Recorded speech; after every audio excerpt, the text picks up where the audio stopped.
I entered the hospital at 24, full of dreams and a bright future ahead. I never imagined that place would become my prison. He was the perfect doctor, 30 years old, married, respected, and obsessed with me. I tried to escape, to avoid him, but he wouldn't take no for an answer. That night, he kissed me so hard it felt like he wanted to leave a mark on me forever. Now it's either I give in or he destroys my life and my career. I just wanted to be free. But how do you escape someone willing to ruin everything to have you? I still remember the first time I met Dr. Adrian Cole. He was the kind of man who commanded attention the moment he stepped into a room. Tall, with sharp features and a deep voice that carried authority, he exuded confidence. As a fresh-faced intern, I was both nervous and eager to learn from someone with his reputation. He was the star of the hospital, known for saving lives with his brilliant skills in the operating room. At 24, I was full of enthusiasm and determination to prove myself. I had always been told I stood out, not just because of my looks, but because of the way I carried myself. My blonde hair and bright blue eyes often drew compliments, but I had never thought much of it. That day, however, I felt his gaze linger on me longer than it should have. It started innocently enough. Dr. Cole offered to mentor me during a complicated procedure. I was thrilled, thinking it was an opportunity to grow in my career. As the day went on, I couldn't ignore the way his eyes followed me, the way his smile seemed just a little too personal. At first, I thought I was imagining things. Maybe he was just friendly, I told myself. After all, he was married, a fact he mentioned casually during small talk.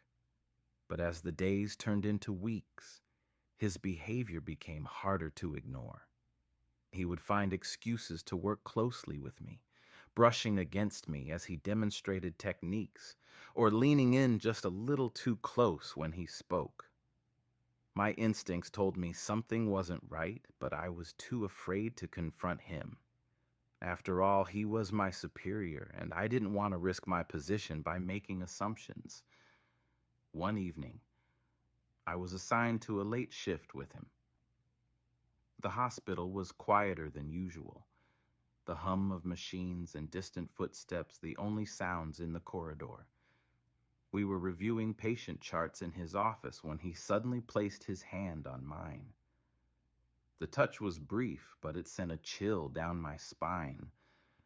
I pulled my hand away, trying to act casual, but the tension in the room was palpable. "You're special, Noah," he said, his voice soft but firm. "I see so much potential in you." I mumbled a quick, "Thank you," and tried to change the subject, but his eyes didn't leave mine. There was something intense in his gaze, something that made me feel both flattered and uneasy. As the shift ended, I couldn't shake the feeling that his attention was more than professional. Walking home that night, I replayed the interaction in my mind, trying to make sense of it. Was I overthinking? Was I reading too much into his actions? The next day, he found me in the break room. He handed me a coffee and sat down across from me. "I hope you're not uncomfortable around me," he said, as if reading my mind. "I only want to help you succeed." His words seemed genuine, but the way he looked at me told a different story.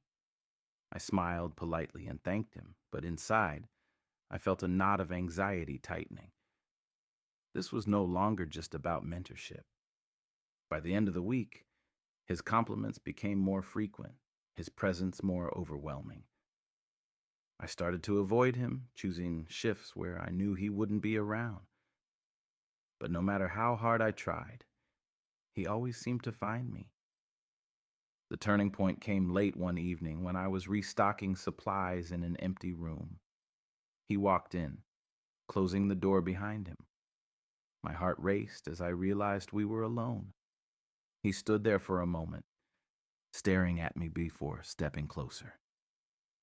"You're incredible, Noah," he said, his voice low. "I can't stop thinking about you." I froze, unsure of how to respond. My mind screamed at me to leave, but my feet felt rooted to the ground. This wasn't admiration. This was something deeper, something dangerous. That night, as I lay in bed, I couldn't stop replaying his words and the look in his eyes. It wasn't just my career at stake anymore. It was my sense of safety. And deep down, I knew this was only the beginning. The next few days were a whirlwind of emotions. I tried to keep my head down, focusing on my tasks and avoiding Dr. Cole as much as possible. But he was relentless. Wherever I turned, he was there, finding excuses to talk to me, to brush against me in the crowded halls, to compliment me in ways that felt far too personal. "You're really impressive for someone so young," he said one day during rounds, his tone carrying a weight that made my stomach twist. It's rare to see someone with your talent and your beauty. The other staff barely noticed the way his words lingered, but I did. I could feel his eyes on me, the heat of his gaze like a spotlight I couldn't escape. That evening, I sat alone in the cafeteria, staring at my untouched sandwich. My mind raced with thoughts of how to handle the situation. Should I report him, confront him? But what could I say? He hadn't done anything overtly inappropriate, yet. And he was a respected doctor, while I was just an intern. Lost in thought, I didn't notice him until he sat down across from me. "You look stressed, Noah," he said, his voice softer than usual. "Is everything all right?" I forced a smile, pretending to be fine. "Just a lot on my plate," I replied, trying to keep my voice steady. His eyes searched mine, as if trying to read my thoughts. "If you ever need someone to talk to, I'm here." His hand rested on the table close enough to mine that I could feel the warmth radiating from his skin. I nodded quickly, mumbling a thank you before standing up and leaving. My heart pounded as I walked away, feeling his eyes on my back the entire time. That night, I couldn't sleep. The weight of his attention pressed down on me, suffocating and inescapable. I thought about quitting, about transferring to another hospital, but I couldn't let one man derail my career. The next morning, I was assigned to assist him in surgery. The operating room was cold and sterile, but the tension between us was anything but. As we worked side by side, I could feel his presence, his energy, as if it were a physical force. "You're doing great," he said quietly, his voice barely audible over the hum of the machines. His hand brushed mine as he handed me a tool, the contact lingering just a second too long. After the surgery, he stopped me in the hallway. "Can we talk?" he asked, his tone serious. I hesitated, glancing around to make sure no one was watching. I have rounds," I stammered, trying to come up with an excuse. "It won't take long," he insisted, leading me into an empty office before I could protest. He closed the door behind us, his expression unreadable. "Noah, I need you to understand something," he began, his voice low. "You're special. There's something about you that I can't ignore." My breath caught in my throat. "Dr. Cole, call me Adrian," he interrupted, stepping closer. "Please." I backed up instinctively, my heart racing. This isn't appropriate," I managed to say, my voice shaking. He sighed, running a hand through his hair. "I know it's wrong. I know I'm married, but I can't stop thinking about you. You're all I see, Noah." His words sent a chill down my spine. This wasn't just infatuation, it was obsession. I don't want to hurt anyone, I said, my voice barely above a whisper, especially your wife. For a moment, he looked conflicted, as if torn between his desires and his conscience. But then his expression hardened.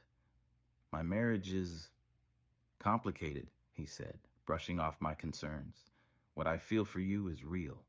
You can't deny there's something between us. I shook my head, backing away. I can't do this, Doctor. Cole, I'm sorry. His jaw tightened, his eyes darkening. You don't mean that, he said, stepping closer. Before I could respond, he reached out, his hand cupping my face. Adrian, please, I started. But the words were cut off as his lips crashed against mine. The kiss was intense, overwhelming, and completely unexpected. I froze, my mind screaming at me to push him away, but my body refused to move. When he finally pulled back, his eyes searched mine, filled with a mix of longing and desperation. You feel it too, he whispered, his voice trembling. I took a step back, my heart pounding in my chest. This can't happen, I said, my voice firm despite the chaos inside me. I won't let it. But as I left the room, I couldn't shake the feeling that this was far from over. Adrian wasn't the type to give up easily, and I knew he wouldn't stop until he got what he wanted. After that kiss, everything changed. I avoided Adrian as much as I could, but it was nearly impossible. The hospital was a maze of overlapping responsibilities, and he always seemed to find me, like a predator tracking its prey. His gaze followed me everywhere. During rounds, in the cafeteria, even in the staff locker room. Each encounter felt suffocating, his presence like a shadow I couldn't escape. I felt trapped, a prisoner to his obsession and my own fear of speaking up. One afternoon, while I was restocking supplies, he cornered me again. The room was small, the air heavy with the scent of antiseptic. His tall frame blocked the doorway, his eyes boring into mine. Noah, he said softly, his tone laced with something between a plea and a command. I can't stop thinking about you. I need you to understand how much you mean to me. I clenched my fist, trying to steady my voice. Adrian, you need to stop.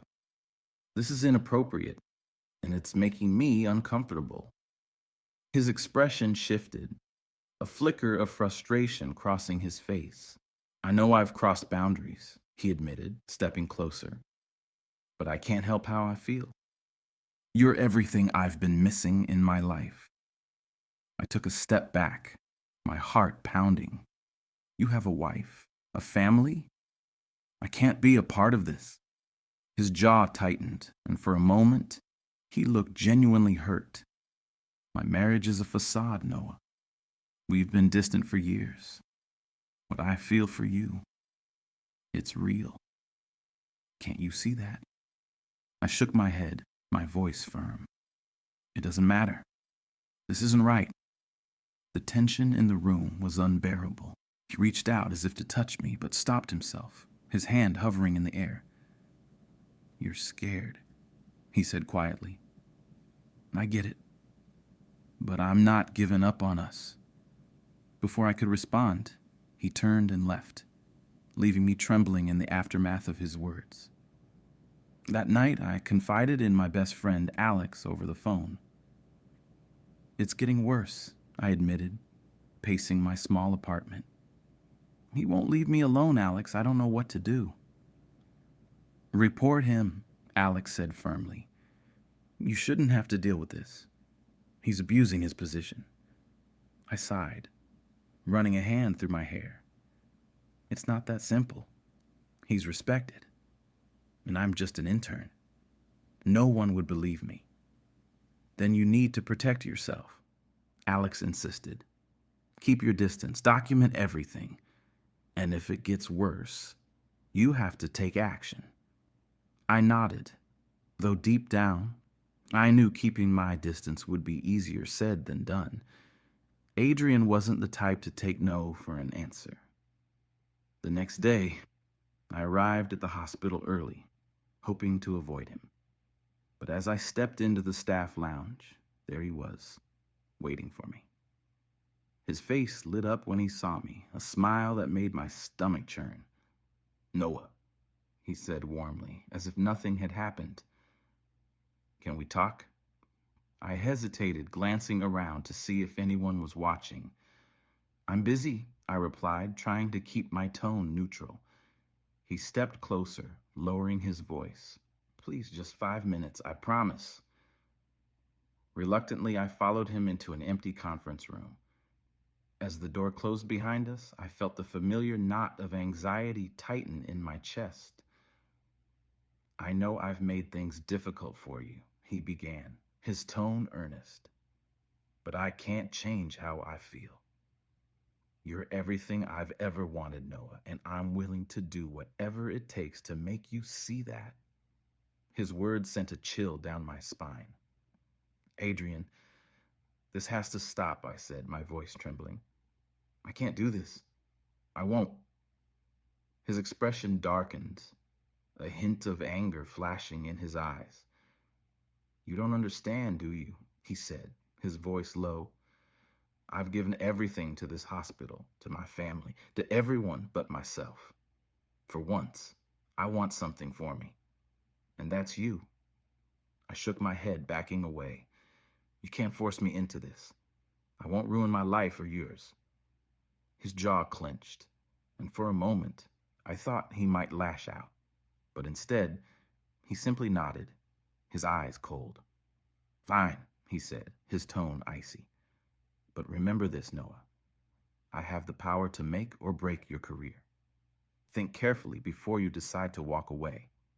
As I left the room, my heart pounded with a mix of fear and defiance. Adrian's obsession was spiraling out of control, and I knew I was running out of options. And deep down, I feared this was only the beginning of what he was capable of. The tension between Adrian and me grew unbearable in the following days. His words haunted me, echoing in my mind. "I have the power to make or break your career." It was a veiled threat, but the weight of it was crushing. Every time I walked into the hospital, I felt his presence like a shadow, watching, waiting. I started changing my routine, avoiding the places I knew he frequented. I swapped shifts with colleagues whenever possible, staying late to avoid running into him. But no matter how hard I tried, he always found a way to corner me. One afternoon, I was sitting in the cafeteria trying to focus on my notes when I felt someone slide into the chair across from me. I didn't even have to look up to know who it was. "Noah," Adrian said softly, his voice smooth and calculated. "You've been avoiding me." I kept my eyes on my notebook, pretending to be engrossed in my work. "I've been busy," I muttered, hoping he would take the hint and leave. He leaned forward, his presence overwhelming. "You can't run from this forever. You know how I feel about you." I finally looked up, meeting his piercing gaze. "Adrian, I've told you before. I'm not interested. You need to respect that." His jaw tightened, and for a moment, I thought he might lash out. But instead, he leaned back, his expression unreadable. "You think this is just about desire," he said, his voice low. "It's not. I love you, Noah. I would do anything for you." The weight of his words sent a chill down my spine. I pushed my chair back and stood, gathering my things. "You need to stop this," I said firmly, my voice trembling.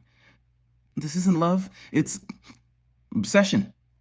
Before he could respond, I walked away, my heart pounding. But as I left the cafeteria, I couldn't shake the feeling that I was being watched. That night, I decided to confide in my supervisor, Dr. Harris. She was a kind and understanding woman, someone I trusted to handle the situation delicately. I told her everything: Adrian's advances, his threats, the kiss. Dr. Harris listened intently, her expression serious. "Noah, this is a serious matter," she said after I finished. "I'll speak to the administration about this. You shouldn't have to endure this kind of behavior." I felt a flicker of hope for the first time in weeks. Maybe things would finally change. But the next day, when I arrived at the hospital, Adrian was waiting for me. His face was a mask of calm, but his eyes burned with fury. "You went to Harris," he said, his voice low and dangerous. "Do you have any idea what you've done?" I tried to walk past him, but he grabbed my arm, his grip firm. "Let go of me," I said, my voice steady, despite the fear coursing through me. "You think they'll believe you over me?" he hissed. "I've been here for years. My word carries weight. Yours doesn't." I wrenched my arm free and stepped back. "I don't care what you do, Adrian. I'm not going to let you control me." His lips curled into a cold smile. "We'll see about that," he said, his tone dripping with menace. Over the next few days, strange things started happening. My assignments were changed without explanation. Colleagues began treating me differently, their smiles strained and their conversations brief. Rumors swirled around the hospital, whispers that I was unprofessional, unreliable. It didn't take long to realize that Adrian was behind it. He was using his influence to isolate me, to make me doubt myself. I felt trapped, helpless. The hospital had been my dream, my future. Now, it felt like a nightmare I couldn't escape. Late one evening, as I walked home, I received a message from Alex. "You need to get out of there, Noah. This isn't worth your safety, but how could I leave? If I quit, it would look like an admission of guilt. And if Adrian followed through on his threats, my career would be over before it even began." As I lay in bed that night, staring at the ceiling, I realized that Adrian had backed me into a corner. No matter what I did, he held all the power. And the worst part was, I knew he wasn't done with me yet. Adrian's grip on my life grew tighter with each passing day. My shifts were rearranged to align with his, and I couldn't avoid him no matter how hard I tried. The rumors he had planted about me spread like wildfire, and the once welcoming faces of my colleagues now looked at me with suspicion. One evening, as I was leaving the hospital, Adrian caught me in the parking lot. His smile was cold, calculated. "I warned you, Noah," he said softly. "You can't win this. You belong here. With me." I tried to brush past him, but his words froze me. "If you think about leaving, I'll make sure no hospital in the city, or any other, hires you." I didn't respond. I couldn't. My dreams felt like they were slipping through my fingers, and there was nothing I could do to stop it. I tried to keep my distance, but Adrian's obsession became unbearable. He would show up unexpectedly during my breaks, finding excuses to touch my hand, my shoulder, as if staking his claim. One night, I found a note in my locker. "Meet me in the on-call room. We need to talk." My stomach churned, dread pooling in my chest. Against my better judgment, I went. He was waiting for me, his expression a mix of anger and desperation. "Why are you fighting this, Noah? I can give you everything you've ever wanted." I shook my head, stepping back. "I don't want this, Adrian. I've told you that." His face twisted with rage. "You don't have a choice anymore." The next day, I found myself summoned to the administrator's office. Adrian was there, calm and composed, while I was blindsided by accusations of negligence. He had fabricated evidence, twisting the narrative to make me look incompetent. The administrator's words were a blur. All I could hear was Adrian's voice in my mind, his threat echoing, "You don't have a choice anymore." I left the office feeling defeated, my future crumbling around me. That evening, Adrian showed up at my apartment.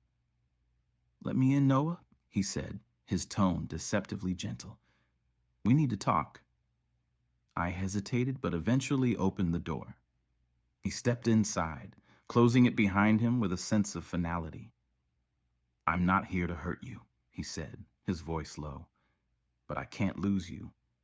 You're everything to me." Tears welled in my eyes as I realized the truth. He had won. I was trapped, forced into a life I didn't want, bound by his power and manipulation. Months passed, and I became a shadow of myself. Adrian kept me close, controlling every aspect of my life. His obsession was suffocating, but his threats left me powerless to escape. I looked in the mirror one day and barely recognized the person staring back. My dreams, my freedom, my happiness, everything had been stolen from me. And yet, in Adrian's eyes, I was his perfect prize.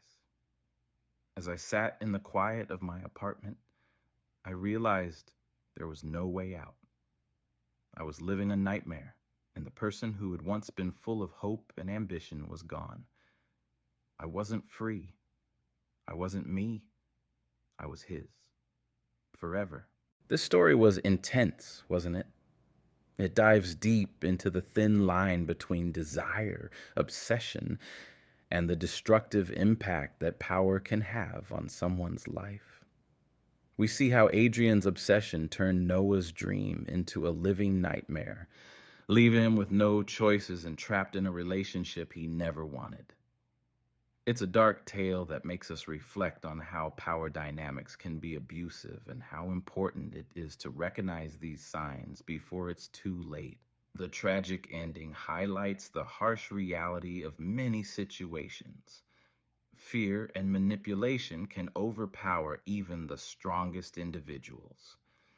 Now, I want to hear from you, viewer. Did you enjoy this story? Leave your rating from 1 to 10 in the comments and share your thoughts about this plot. Your opinion is super important to keep creating impactful stories like this one. What would you do if you were in Noah's place? I'm curious to know your answer. Don't forget to like this video, subscribe to the channel, and hit the notification bell for more gripping stories like this one.